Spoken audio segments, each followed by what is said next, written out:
වැඩසටහනෙන් අපි කතා කරන්නේ විශේෂයෙන්ම මේ නව මාධ්‍ය, සමාජ මාධ්‍ය ලංකාව දේශපාලනය ඇතුළේ කරපු වෙනස සහ විශේෂයෙන්ම 2015 සහ ඉන් ඔබ්බට කොහොමද ආණ්ඩු හදන්න ප්‍රජාතන්ත්‍රවාදීව පත් කරපු ආණ්ඩු පෙරලන්න මේ සමාජ මාධ්‍ය නව මාධ්‍ය භාවිතා වුණේ කියන එක සහ මේ මොහොතේ පොදුජන පෙරමුණ දීප ව්‍යාප්තව සිදු කරන දේශපාලනය තුළ කොහොමද සමාජ මාධ්‍ය මෙහෙයුම සිදු වෙන්නේ කියන කාරණාව ගැන.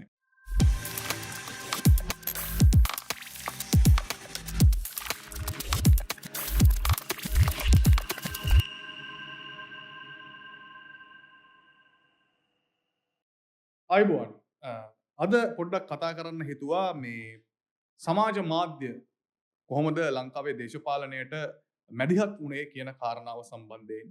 ඉතින් අපිට මතකයි මේ සමාජ මාධ්‍ය නව මාධ්‍ය කියන එක සාමාන්‍යයෙන් බහුලව මෙරටේ ජනතාව අතරට එන්න ගත්තේ සහ යම් ආකාරයකට ඒක ස්ථාවර වීම සිද්ධ වුණේ 2010න් පස්සේ වගේ.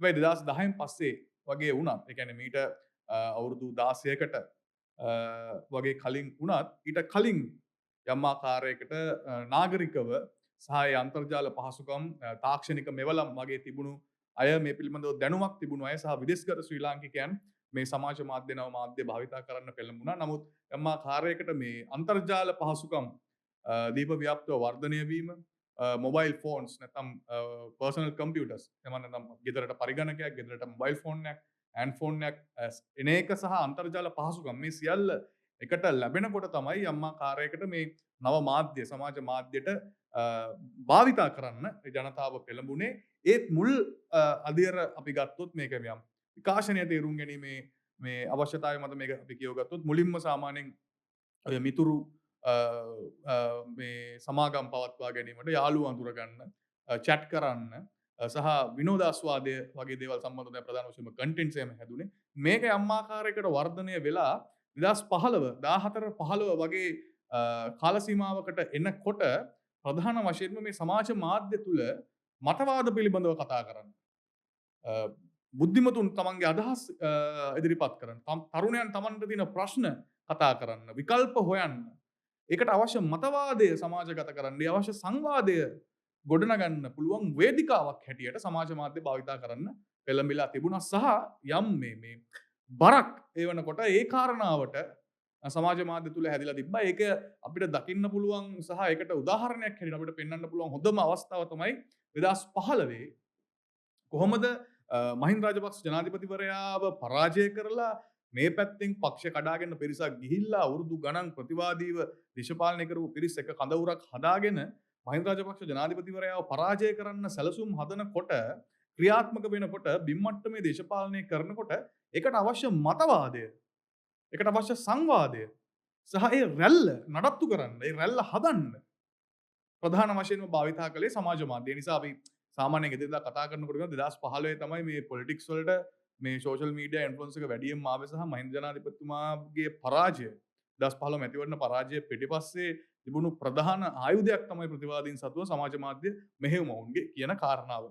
ඉතින් එහාට අපි ආවට පස්සේ දැන් මේ ප්‍රැක්ටිස් එක මේ වැඩේ දේශපාලන පක්ෂ දේශපාලන ක්‍රියාකාරීන් අනේ පුද්ගලයන් සමාජ මාධ්‍ය භාවිතා කරගෙන දේශපාලනය කරන්න පටන් ගත්තා. ඒක 2015 කොට යම් මට්ටමකට ආවා. එතනින් එහාට 2018 වන විට පොදුජන පෙරමුණ පක්ෂය නිර්මාණය වෙලා දීප ව්‍යාප්තව ශාඛා සමිතිය ඉඳලා හදලා ප්‍රාදේශීය නියෝජිතව ප්‍රාදේශීය නායකයෝ පත් කරලා මේ වැඩේ කරනකොට අන්න නැවත 2015 පරාජයට සමාජ මාධ්‍ය බලපෑවා වගේ 2018 වෙන විට මහින්ද රාජපක්ෂ ජනාධිපතිවරයාගේ නායකත්වයෙන් අලුත් පක්ෂයක් හදලා ඒක මැතිවරණයකට ගිහිල්ලා වාර්තාගත මැතිවරණ ජයග්‍රහණයක් ඉතිහාසයේ තබන්නට පොදුජන පෙරමුණට හැකි වෙනවා. ඒ හැකි වෙන්නේ අර 2015 යම් ආකාරයකට අපිට නොතිබුණු ශක්තියක් යම් පමණකට තිබුණා. නමුත් ඒක සමස්තයක් හැටියට ගත්තම ප්‍රතිවාදියා එතනදී ඉදිරියෙන් සිටියා.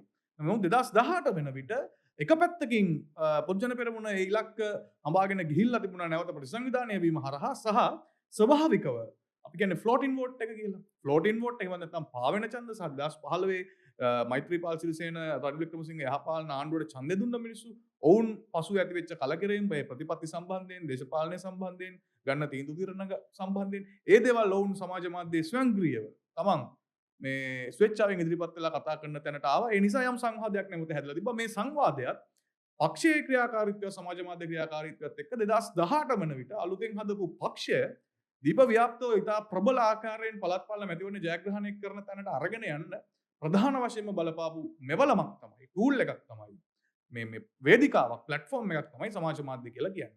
ඒකට මේ ආරම්භය තමයි 2019 වෙන විට 69 ලක්ෂයක ජනවරමක් සහිතව ගෝඨාභය ජනාධිපතිවරයාව ඉදිරියට ඔසවා තබන්නට ජනාධිපති කරන්නට අවශ්‍ය නැවත ඒ රැල්ල හදන්නට උපයෝගී වුණේ 2019 වෙන විට මම විශ්වාස කරන්නේ සමාජයෙන් යම් ඉල්ලුමක් තිබ්බා. ජනතාව යම් තීරණයක තිබ්බා. හිටියා තීරණයක් අරගෙන තිබ්බා. පැහැදිලි අනාගතයක් වුණට පෙනෙන්නට තිබුණා. මේ සියල්ලත් එක්කම පොදුජන පෙරමුණ පක්ෂ යාන්ත්‍රණයට සම්බන්ධ සමාජ මාධ්‍ය සහ ස්වේච්ඡාවෙන් රාජපක්ෂවරුන් විශේෂයෙන්ම ගෝඨාභය රාජපක්ෂ ජනාධිපතිවරයා ලෙස තෝරා ගැනීම සඳහා අපි මතක් කරන්න ඕනේ අනිවාර්යෙන් සැලකිය යුතු පිරිසක් විශ්‍රාමික රණවිරුවන් මේ සමාජ මාධ්‍ය කටයුතු සිදු කරගෙන ගිය ස්වේච්ඡාවෙන් කිසිම දේශපාලන අරමුණකින් නොවේ. නමුත් ඒ වෙලාවේ ඇති වෙලා තිබුණු තත්ත්වයන් එක්ක විසඳුමක් හැටියට ගෝඨාභය රාජපක්ෂ වෙනුවෙන් සැලකිය යුතු පිරිසක් ස්වේච්ඡාවෙන් වැඩ කළා. විදේශගත ශ්‍රී ලාංකිකයන් සැලකිය යුතු පිරිසක් ස්වේච්ඡාවෙන් සමාජ මාධ්‍ය තුල තමන්ගේ දේශපාලනය වෙනුවෙන් කතා කරා පෙනී හිටියා. මෙන්න මෙහෙම තමයි 2019 ගෝඨාභය රාජපක්ෂ ජනාධිපති වෙද්දී සමාජ මාධ්‍ය භාවිතා වුණේ උපයෝගී කරගත්තේ උදව් කරගත්තේ සහ මේක තමයි අකණ්ඩව මාස ගාණක් ඉස්සරහට ගිහිල්ලා 2020 මහමැතිවරණය වන විට මේ තත්ත්වය උදා කරගන්න හැකි වුණේ නැවතත් 3න් 2ක ආණ්ඩුවක් දක්වා. ඒකට මේ ගත වෙච්ච කෙටි කාලය තුල 2019 ජනාධිපතිවරණය 2020 අගෝස්තු මහමැතිවරණය කියන කාලය තුල ඔබට මතකයි කොවිඩ් අර්බුදය තිබ්බා. මේ කොවිඩ් අර්බුදය වෙලාවෙත් මම වෙන පැත්තකින් පොඩි උදාහරණයක් ඔබට මේ ගොඩනගන්නේ කොහොමද මේ සමාජ මාධ්‍ය අද අපේ එදිනෙදා ජීවිතයට විශේෂයෙන්ම රටේ දේශපාලනයට බලපාන්නේ සහ සමාජ කාරණාවලට බලපාන්නේ කියන එක. ඒ ගත වෙච්ච කෙටි කාලය තුල ඔබට මතකයි ගෝඨාභය රාජපක්ෂ ජනාධිපති වුණාට පස්සේ ප්‍රධාන වශයෙන්ම තිබුණු අභියෝගය තමයි කොවිඩ් වසංගතය. ඒතකොට මේ කොවිඩ් වසංගතය වෙලාවේ මේ මාස ගාන රට ඉස්සරහට කරගෙන යද්දී ප්‍රධාන වශයෙන්ම රටේ ජනතාවගේ සහයෝගය එක පැත්තකින් ආණ්ඩුව කෙරෙහි ගන්න ජනතාව දැනුවත් කරන්න ආණ්ඩුව ගත්ත ඉක්මන් තීන්දුව తీරන පිළිබඳව ජනතාවගේ කැමැත්ත අකමැත්ත දැනගන්න පුළුවන් යම් ආකාරයක මිනුම් දණ්ඩක් හැටියට සහ පක්ෂ යාන්ත්‍රණය හරහා යම් ආකාරයකට වසංගතයක් ඇවිල්ලා තියෙන්නේ ලෝකේ බෙහෙතක් මේකට හොයාගෙන නැහැ මුළු ලෝකෙම ලොක්ඩවුන් වෙලා තියෙන්නේ මිනිස්සු බය වෙනවා අපේක්ෂා භංගත්වයට පත් වෙනවා මෙහෙම අවස්ථාවක සමාජයක් ශක්තිමත්ව ධෛර්යවන්තව අල්ලගෙන ඉන්න වැඩේ කරන්නත් පැහැදිලිව මේ මොහොතේ පොජන පෙරමුණට සම්බන්ධ සමාජ මාධ්‍ය ක්‍රියාකරුවන් සමාජ මාධ්‍ය මෙහෙයුම් දායක වුණා. ඒක අනිවාර්යෙන් අපි මතක් කරන්න ඕනේ. ඒකෙන් තමයි 2020 මහමැතිවරණයේදී නැවත අර අපි ගත්ත ලීඩ් එක තියාගෙන මේ ශක්තිය පෙන්නගෙන අපිට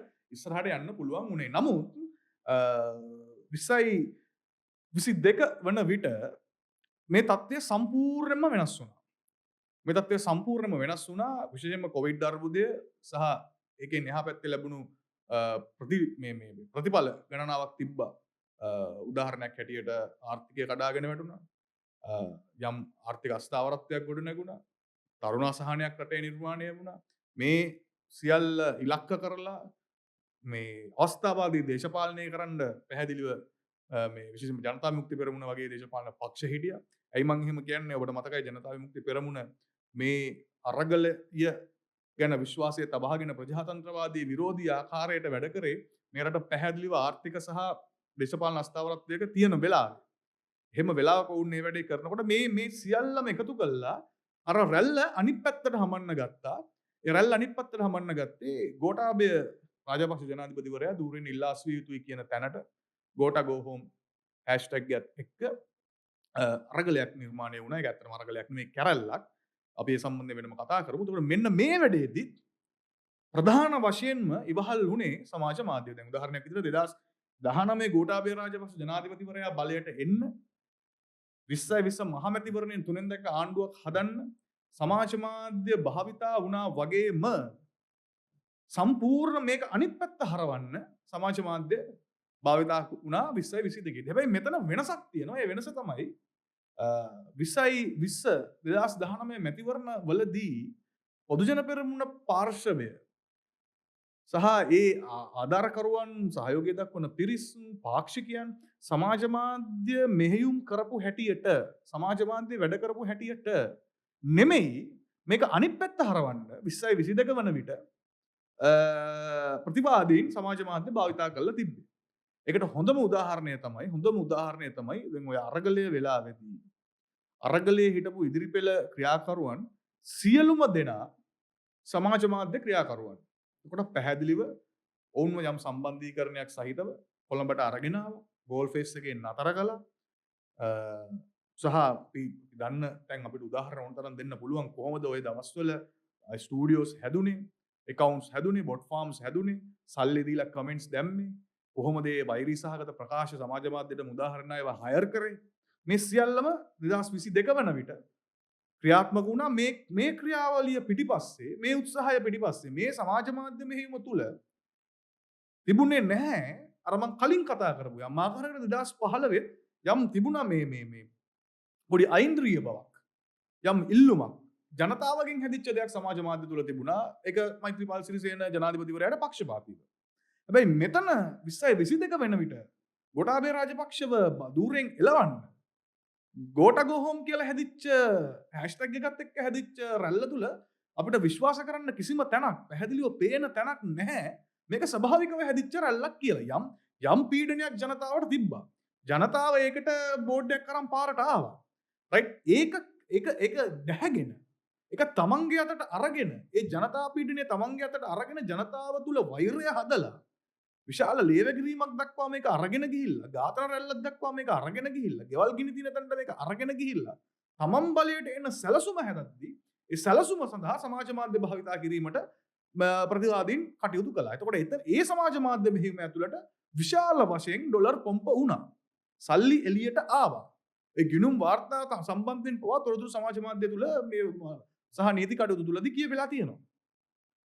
එතකොට මේක පිටිපස්සේ විශාල මුදල් කන්දරාවක් සම්බන්ධීකරණයක් වෙනම න්‍යාය පත්‍රයන් හදලා වෙනම ප්‍රොපගැන්ඩ එකක් එහෙම නැත්නම් ප්‍රචාරණයක් දියත් කළා තමයි 2022 වෙනි විට අරගලය කියන තැනට ඇවිල්ලා ගෝඨාභය රාජපක්ෂ ජනාධිපතිතුමා ඉල්ලාසුනේ.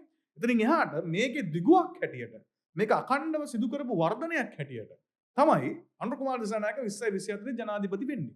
මොහු ජනාධිපති වෙන්නේම මෙන්න මේ කාරණාව නිසා. නැතුව ඔහුට මහා ලොකු ජනප්‍රියත්වයක් මහා ලොකු ඉල්ලුමක් ඔහුට හෝ ඔහුගේ කණ්ඩායමට ජනතාව අතර තිබ්බේ නැහැ. එහෙම තිබ්බනම් ඔහුට දෙවනි පාර මනාප ගන්න සුළුතරෙන් ජනාධිපති වෙන්න වෙන්නේ නැහැ. ඔහුට සුළුතරෙන් ජනාධිපති වෙන්න පුළුවන් වුණේ ඒ අවශ්‍ය රැල්ල හදාගත්තේ සමාජ මාධ්‍ය තුල 2022 අරගලය මේක ඇත්තටම 2019 ගෝඨාභය ජනාධිපති හැටියට දියුරුම් දුන්නට පස්සේ ඉඳලා තමයි මේ සෙටප් එක හැදුනේ. මේ කණ්ඩායම් හැදුනේ කොහොමද? තරුණ කණ්ඩායම් හැදුනේ කොහොමද? තැන් තැන්වල මේ දේවල් සාකච්ඡා කළේ කොහොමද? ඒ සියල්ල සම්බන්ධයෙන් අපි දන්නවා. මේක 2022 වෙන විට වර්ධනය වෙලා 2024 වෙන විට සුළුතරෙන් හෝ ජනාධිපති වෙන්න අවශ්‍ය වටපිටාව හදා ගැනීම සිද්ධ වුණා. ඒකට මහින්ද රාජපක්ෂ බොරු කියපු හැටි ඒ ටික මිනිස්සු දන්නවනේ. අපි ගැන කතා කරමු. එතනින් එහාට 2024 ජනාධිපතිවරණය ජයග්‍රහණය කිරීම 2024 මහමැතිවරණය අර මොකද ශ්‍රමදානයක්ද මොකද්ද කරලා ජයග්‍රහණය කළා හරි මොකක් හරි මල් බැල හිටවගෙන හරි මොකක් හරි ඒ ටික කරගත්තා. ඒ සියල්ල කරගත්තේ මේ සමාජ මාධ්‍ය තුලත් එක්ක. මෙන්න මේ කාලය වන විට මේ වෙලාව වෙනකොට බොහොට්ටුව කොතනද හිටියේ? බොහොට්ටුවේ සමාජ මාධ්‍ය මෙහෙම කොතනද තිබුණේ? මෙන්න මේක තමයි දැන් අපි කතා කරන්න ඕනේ තීරණාත්මකම තැන. මේ වන විට සමාජය තුල හදලා තිබුණ බයක් විශේෂයෙන්ම අර මම කලින් කතා කරපු අරගලයත් එක්ක ඒ හදලා තිබුණු වෛරී සහගත සහ පරපීඩික දේශපාලනයත් එක්ක හදලා තිබුණා තැනක් Facebook එකේ මිනිස්සෙක් ගිහිල්ලා මහින්ද රාජපක්ෂ ජනාධිපතිවරයා පොය දවසට තියෙන මේ බණ වැඩසටහනේ ෆොටෝ එකක් Facebook එකට දැම්මත් මරනවා ගහනවා කොටනවා පාරකදී හම්බෙන්න එපා කියන තැනට තර්ජනය කරන තත්ත්වයක්. දැන් ඔය කාලවකවාන තුල අපේ ගිණුම් වලට ගිහිල්ලා බැලුවොත් පොදුජන පෙරමුණේ ප්‍රධාන මේ සමාජ මාධ්‍ය ක්‍රියාකාරීන්ගේ ගිණුම් වලට ගිහිල්ලා බැලුවොත් තිබුණේ ඕක. ඔබට මතකයි නිවන්සුව රැල්ල. මොක කරත් නිවන්සුව රැල්ලට මොකද උනේ අනුර දිසානායක ජනාධිපති වුණාට පස්සේ. ඒත් මේ නිවන්සුව රැල්ල තර්ජනාත්මක ප්‍රකාශ කාන්තාවන් ඉලක්ක කරලා කරන අපහාසාත්මක ප්‍රකාශ නිසා 2024 මේ විදිහට අර සුළුතරයේ ජනාධිපති නිර්මාණය කරගන්න මේ පරිසරය තුලදී පොදුජන පෙරමුණ පක්ෂයක් හැටියට අපේ ක්‍රියාකාරී සම්පූර්ණයෙන්ම යටපත් කරලා බලහත්කාරයෙන් තර්ජනය කරලා අපහාස කරලා හිර කරලා එක රාමුවක එක තැනක හිර කරගෙන ඉන්න තත්වයකට ජනතා විමුක්ති පෙරමුණ සහ මාලිමාවට සහාය දක්වන පිරිස් සමාජ මාධ්‍ය තුල කටයුතු කළා. මේක තමයි යථාර්ථය. මේක බොරුවක් කියලා කාටවත් කියන්න බෑ. ඒක කරන්න ෆේක් accounts හැදුවා මේ සිස්ටම් එක අපි හැදුවා කියලා චතුරංග අබේසිංහ අමාත්‍යවරයාම කියනවා. එතකොට ඔබට පැහැදිලි. ඒ කියන්නේ මේ ප්‍රකාශයම ඇති අපිට තේරුම් ගන්න මේක එක පැත්තකින් ස්වභාවිකව සිද්ධ වෙනකොට අනිත් පැත්තෙන් කෘතිමව සල්ලි බොම්බ කරලා මිනිස්සු එකතු කරලා යම් යාන්ත්‍රණයක් කරා මේක කරනවා කියන එක තේරුම් ගන්න.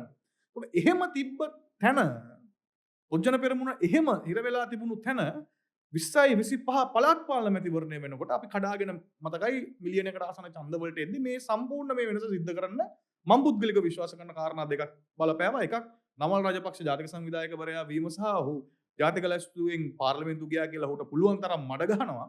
මේ ජාතික ලැයිස්තුවෙන් පාර්ලිමේන්තු ගිහිල්ලා හරි පාර්ලිමේන්තුව තුල ඔහු කරපු මැදිහත් වීම මම හිතන්නේ මේ මාලිමා ආණ්ඩුවේ පාර්ලිමේන්තුව තුල නමල් රාජපක්ෂ විපක්ෂයේ ජාතික ලැයිස්තු මන්ත්‍රීවරයෙක් වෙලා කරපු මැදිහත් වීම සහ ඒ කැපිපෙනීම ඉතා සන්දිස්ථානයක් ඔහුගේ පුද්ගලික ගමනේදී පක්ෂයේත් සහ රටෙත් පැහැදිලිව. එතකොට මෙන්න මේතන එක පැත්තකින් මේ නාමල් රාජපක්ෂගේ මේ නැගීම බලපෑවා. මොකද නායකයෙක් ඉන්න ඕනේ පක්ෂයකට. ඒකට අපිට එහෙම නායකයෙක් ඉන්නවා කියන එක අපිට දැනෙන්න ගත්තා, මිනිස්සුන්ට දැනෙන්න ගත්තා, රටට දැනෙන්න ගත්තා. මෙන්න මේක මේ නායකයා ගැන පණිවිඩය, නායකයාගේ දැක්ම ගැන පණිවිඩය, නායකත්වය ලබා දෙන ඔහු ජාතික සංවිධානකවරයා හැටියට ප්‍රතිසංවිධානය කරන පක්ෂයේ මතය, පක්ෂයේ සෙසු නායකින් සම්බන්ධ, පක්ෂ ක්‍රියාකාරීන් සම්බන්ධ, පක්ෂයේ වැඩපිළිවෙල සම්බන්ධ, පක්ෂයේ සංවිධානය කරන එදිනදා රැස්වීම් සම්බන්ධව සමාජ මාධ්‍ය කතා කරන්න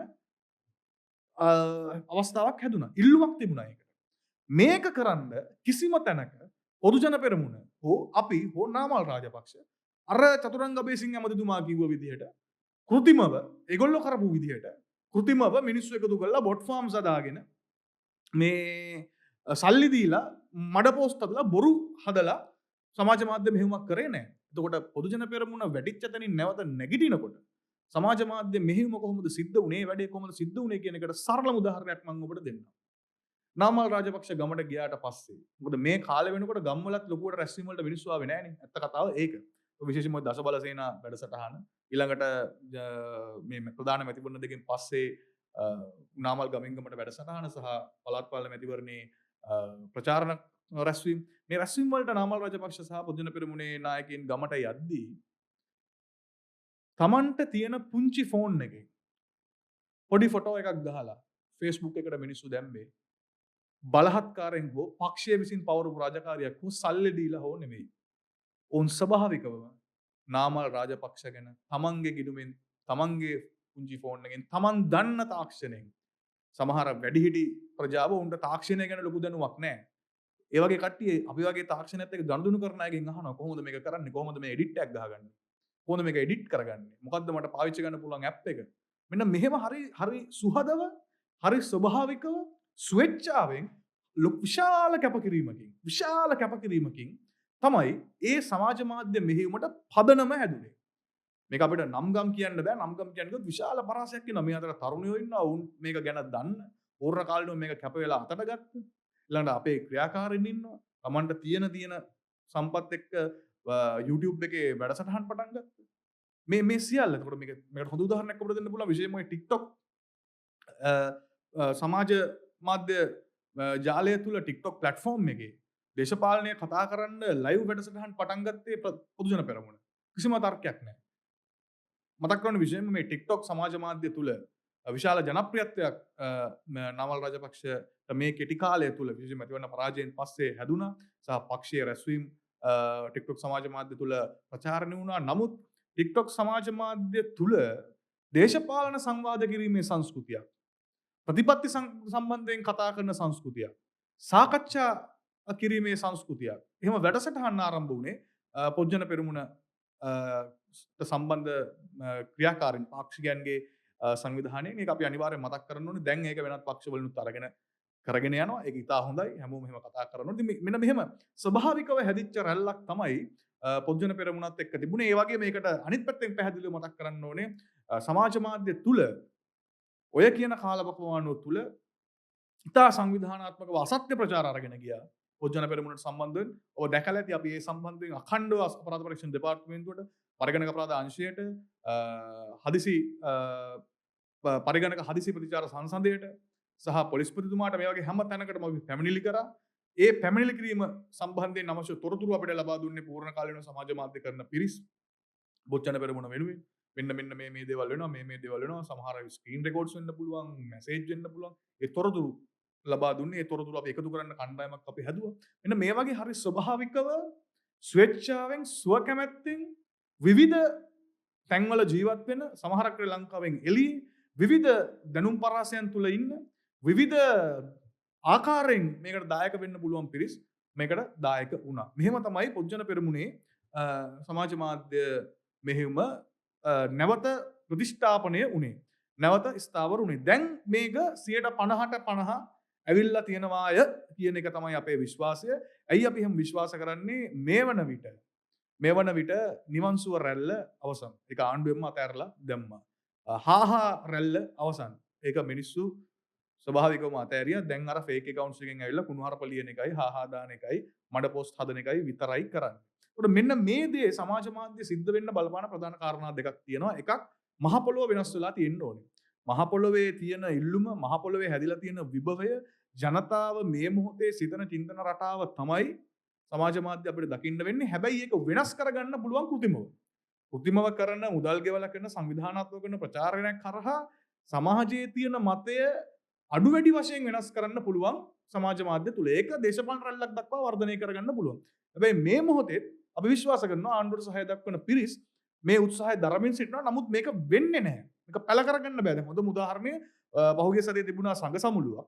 ඒ සංඝ සමුළුවට ආපු භික්ෂුන් වහන්සේ නමක්ගේ ඡායාරූපයක් අරගෙන නාමල් රාජපක්ෂ එක්ක තරුණයෙක් ඉන්න පොජන පෙරමුණේ ක්‍රියාකාරී තරුණයෙක් ඉන්න ෆොටෝ එකක් අරගෙන මේ ෆොටෝ දෙක එකට තියලා මේ ඉන්න නාමල් එක්ක වැඩ කරන තරුණයෙක් මෙයා තමයි සිවුර ඇඳලා මේකේ ගිහලා වාඩි වුණේ කියලා බොරුවක් කිව්වා. හැබැයි ඔය බොරුව 2022 2023 2024 ජනාධිපතිවරණයේ ආසන්න කාලේ කිව්වනම් මේ රටේ බහුතරයක් ජනතාව පිළිගන්න තත්ත්වයක් තිබ්බා. හැබැයි දැන් ඒ බොරුව පිළිගන්නේ නැහැ. ඒකට විරුද්ධව ජනතාව කතා කරනවා. ඒක ප්‍රශ්න කරනවා. ඒ ස්වාමීන් වහන්සේලා ඇවිල්ලා මාධ්‍ය සාකච්ඡාවක් තිබ්බා. ඒ තරුණ තමන්ගේ සමාජ මාධ්‍ය ගිණුම් වලට ගිහිල්ලා මොකද්ද වුනේ මේක තනිකර බොරුවක් කියන කතාව කිව්වා. ඒ පණිවිඩය ස්වභාවිකව ජනතාව අරගෙන ගියා ප්‍රචාරය වුණා. මේක තේරුම් ගන්න ඕනේ කාරණාව තමයි පැහැදිලිව සමාජ මාධ්‍යයට පුළුවන් ලංකාව විතරක් නෙමෙයි ලෝකෙම දේශපාලන පෙරලින් නැති කරන්න. හොඳම උදාහරණය මේ ඉන්දියාවේ මේ කැරපොත්තන්ගේ ව්‍යාපාරය නැගීම. එතකොට මේක දිගටම වුණා. බංග්ලාදේශේ වුණා, නේපාලේ වුණා, ලංකාවෙත් වුණා. මේක ලංකාවේ තමයි ඒක විදිහට ආරම්භය හැටියට අපිට ගන්න පුළුවන් දකුණු ආසියාවේ. මේ තත්වයන් සියල්ල එක පැත්තකින් සිදු වෙනකොට මේකේ කොටස් දෙකකින් තමයි මේ වැඩේ වෙන්නේ. එකක් සංවිධානාත්මකව මුදල් යොදවලා සංවිධානාත්මකව කරන වැඩේ. අනිත් එක ස්වභාවිකව රටේ වෙනස් වෙන තත්වයන් තුළ ජනතාව ස්වභාවිකව තමන් හිතගන්න මතවාද වලින් සමාජ මාධ්‍ය කටයුතු කරන එක. එතකොට තව ඉතා කෙටි කාලයකින් අපි විශ්වාස කරනවා මේ සංවිධානාත්මකව කරන බොට් ෆාම් සදාගෙන ෆේක් accounts සදාගෙන ව්‍යාජ ගිණුම් වලින් කරන මාලිමා ආණ්ඩුවට මුක්කුවක් හැටියට මේ කරන සමාජ මාධ්‍ය මෙහිම ඉතා කෙටි කාලයක් තුල බිඳ වැටෙමින් තියෙනවා. ආකාශ නිලුපුල්ලව මිනිස්සු ප්‍රශ්න කරනවා. ආකාශ නිලුපුල්ලව මිනිස්සු ප්‍රශ්න කරනවා. කාන්තාවන්ට කැත විදියට බයින් එක මිනිස්සු ප්‍රශ්න කරන නිසා ඉතා කෙටි කාලයකින් ආණ්ඩුවට සහාය දක්වන සමාජ මාධ්‍ය මෙහෙයුම තමන්ගේ ඇතුළෙන්ම බිඳ වැටෙනවා කියන එක තමයි අපේ විශ්වාසය. ඒකට ඕන තරම් සාධක තියෙනවා. ඒකට සමපාතව අනිත් පැත්තෙන් පොච්චන පෙරමුණ වෙනුවෙන් දේශපාලනය කරන ස්වේච්ඡාවෙන් වැඩ කරන සමාජ මාධ්‍ය ක්‍රියාකාරීන්ගේ දෙවන්ත සමාජ මාධ්‍ය මෙහෙයුමත් එක්ක මහ පොළොව එකතු වෙමින් තිබෙනවා. එහි අවසානය පැහැදිලිව 2019 මැතිවරණ ජයග්‍රහණය 69 ලක්ෂයක් දක්වා ඡන්ද අරගෙන ගිහලා විශිෂ්ට ජයග්‍රහණයක් ලබා ගන්නට ස්වභාවිකව 2015 ඉඳලා යහපාලන ආණ්ඩුවේ වෙච්ච අඩුපාඩු වැරදි නිසා කලකිරිච්ච ජනතාව ස්වභාවික රැල්ලක් හදලා 2019 ගෝඨාභය රාජපක්ෂ ජනාධිපති කරා වගේ ස්වභාවික රැල්ලක් සමාජ මාධ්‍ය තුල හැදෙනවා. ගමේ දේශපාලනයට සමානුපාතව ගමේ දේශපාලනයේ උදාහරණයක් අරගෙන ගමේ දේශපාලනයේ නැවත කියවීමක් හැටියට සමාජ මාධ්‍ය තුල මේ දේ සිද්ධ වෙනවා. ඒ නිසා පැහැදිලිව නැවත ජයග්‍රහණය කරා අපි යමින් තිබෙනවා. ඒ ජයග්‍රහණයේ කරා යන ගමනේ ප්‍රධාන මෙවලමක් තමයි සමාජ මාධ්‍ය. ඒ සඳහා ස්වේච්ඡාවෙන් වැඩ කරපු ඔබ සියලු දෙනාටම ස්තුතිවන්ත වෙනවා. මේ ලෝඩස් වොයිස් කියන්නේ එහෙම මෙහෙයුමක්. ඒ නිසා මම හිතුවේ ආරම්භයේදී මේ වැඩසටහනේදී මේ ගැන කතා කරන්න ඕන කියලා. ඉතින් අපිත් එක්ක එකතු වෙන්න අපි මේ මෙහෙයුම අඛණ්ඩව විනිවිද භාවයෙන් යුතුව හිතට එකඟව මඩ කුණුහරුප අපහාස සහ වෛරයෙන් තොරව සත්‍යවාදීව ධර්මානුකූලව අපේ උත්සාහය අපි දරමු, අපේ වැඩේ අපි කරමු. ජයග්‍රහණය නියතයි. ඔබ සියලු දෙනාට බොහොම ස්තුතියි.